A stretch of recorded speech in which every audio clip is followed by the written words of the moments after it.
नमस्कार, आप देख रहे हैं संजीवनी समाचार। और आज मेरे साथ जुड़े हैं बिहार के युवा राजनीतिक विश्लेषक आर.के. चतुर्वेदी जी। हम इनसे बात करेंगे बिहार की राजनीति के बारे में। तो आइए हम बात करते हैं। चतुर्वेदी जी, नमस्कार है संजीवनी समाचार की ओर से आपको। सबसे पहले तो आपको धन्यवाद कि आप बिहार को लेकर के सामने आए कि उसका थोड़ा सा राजनीतिक विश्लेषण होना चाहिए। मैं ही मानता हूं कि राजनीतिक विश्लेषण होना चाहिए, इसलिए कि बिहार की राजनीति में एक सबसे बड़ा गंदा सेंटीमेंट जातिवाद की रही है। जातिवाद हमारे यहाँ मुद्दा बनकर और कहीं ना कहीं विकास को अवरुद्ध करने वाला रहा है। तो हमेशा से जातिवाद की राजनीति कभी विकासवाद की राजनीति नहीं हुई। अगर हमारे बिहार के राजनेता लोग, वो चाहे किसी की भी सरकार रही हो, मैं किसी सरकार के पक्ष और विपक्ष की बात नहीं करता, मैं बस ये कहना चाहता हूँ कि अब कम से कम विकासवाद की राजनीति करो। अभी ये बताइए कि बिहार में बाढ़ और कोरोना का महामारी का दौर चल रहा है। लोग जो है पहले से कोरोना से त्रस्त थे, अब जो है बिहार में बाढ़ को लेकर काफ़ी परेशानी बढ़ गई है लोगों की। ऐसी स्थिति में जो सरकार की कार्यकलाप है, इसके बारे में आपको क्या कहना है? बिहार में जो सरकार है, सुशासन की सरकार है, विकासवादी सरकार है, विकास की बात करती है। तो 15 वर्षों से जो सरकार है, इसने बाढ़ रोकने के लिए क्या किया है, आपदा रोकने के लिए क्या किया है, और कोरोना काल में जो इनके कार्यकलाप रहे हैं, इनके बारे में आपकी क्या विचार है? अब देखिए, आप भी चूँकि न्यूज़ से जुड़े हुए हैं, न्यूज़ रिपोर्टर हैं, आपको सभी खबरें बखूबी पता लग जाती हैं। सरकार का नीति निर्माण आपसे छुपा हुआ नहीं है। अगर नीति निर्माण सही रहता तो शायद बिहार के लोग हर एक साल बाढ़ से इतना पीड़ित नहीं होते।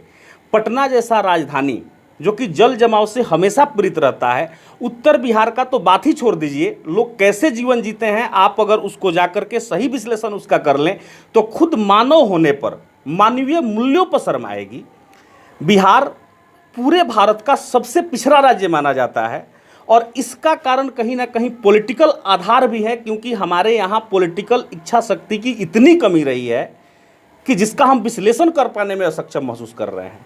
आज की जो ये बताइए कि बिहार में जो अभी सरकार है 15 वर्षों से शासन कर रही है और इसका मूल एजेंडा विकास रहा है।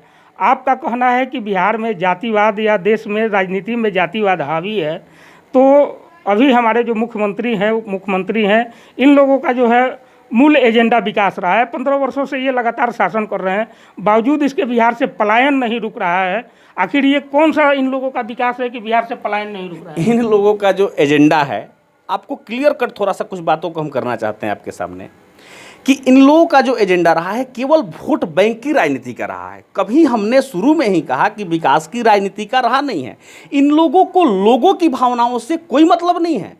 आज हमारे लोग जब बाहर से पैदल चलकर आ रहे थे, रास्ते में मर जा रहे थे, कोई सूद लेने वाला नहीं था। ये थी बिहार की राजनीतिक सोच।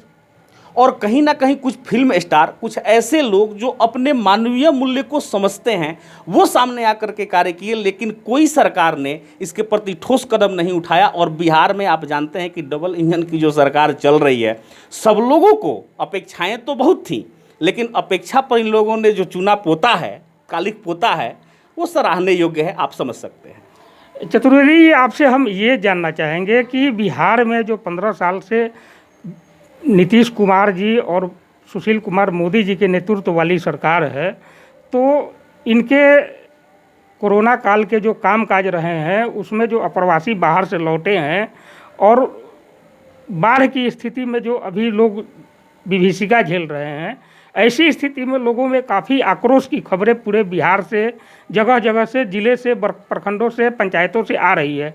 तो ऐसी स्थिति में जो बिहार की मुख्य विपक्षी पार्टी है या अन्य विपक्षी पार्टियां हैं, उसको भुनाने में कितना अपने आप को सक्षम साबित हो रही हैं, या उनके कार्यक्रम और नीतियां जनता को अपनी ओर आकर्षित करने वाली है? देखिए, विपक्षी दल इतने दिनों से सत्ता में तो रहे नहीं हैं। आज उन्हें एक बात जरूर महसूस हुआ है। मैं तेजस्वी जी का अभिभाषण सुन रहा था, तो उन्होंने अपने कार्यों को समीक्षा करके ये कहा कि हमसे कुछ गलतियां हुई थी, कुछ नहीं, मान के चलिए कुछ ज़्यादा ही गलती किया, लेकिन अब वो अपने में सुधार लाने को तैयार हैं, इस बात को स्वीकार कर रहे हैं। और मुझे इस बात की खुशी है कि कहीं ना कहीं इसको स्वीकार करते हुए एक नया चेहरा है, और मेरा उम्मीद भी उनके साथ जुड़ा हुआ है। भगवान करे तरक्की करें और फिर वो मुख्यमंत्री के रूप में स्थापित हों और जनता के सही जन भावनाओं को समझे, ये मेरा उनसे आग्रह रहेगा आपके माध्यम से। नहीं, मेरा ये कहना है कि आप राजनीतिक विश्लेषक हैं और विश्लेषक के नाते जो बिहार की जनता आक्रोशित है वर्तमान सरकार से, उस आक्रोश को भुनाने में विपक्ष कितना सक्षम साबित हो रहा है और उस विपक्ष की कौन सी ऐसी भूमिका इस दौर में है जो अपने को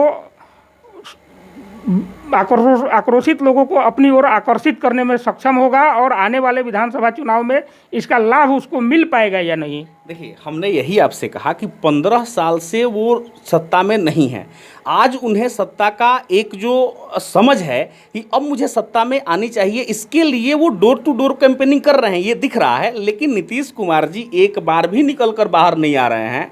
वो ऐसे जगह पता नहीं कहाँ घूमे, हमको तो लगा है कि गुमशुदगी का उनको ये करना पड़ेगा, तब जाकर के वो बाहर निकलेंगे या शायद कहीं दिखेंगे। लेकिन मैंने तेजस्वी जी को कुछ देखा है नज़दीक से कि भाई वो बहुत जगह जा रहे हैं, लोगों से मिल रहे हैं, राजनीतिक फायदे के लिए ही मिल रहे हों, लेकिन कहीं ना कहीं लोगों के मन में उनका प्रवेश हो रहा है और ये अच्छी बात है, उनको इसका फायदा मिलेगा। चलिए, बहुत बहुत धन्यवाद चतुर्वेदी जी, अभी आप संजीवनी समाचार से बात किए, इसके लिए फिर बने रहिए मेरे साथ। अगर आपने संजीवनी समाचार को लाइक व फॉलो नहीं किया है तो लाइक व फॉलो जरूर करें। धन्यवाद।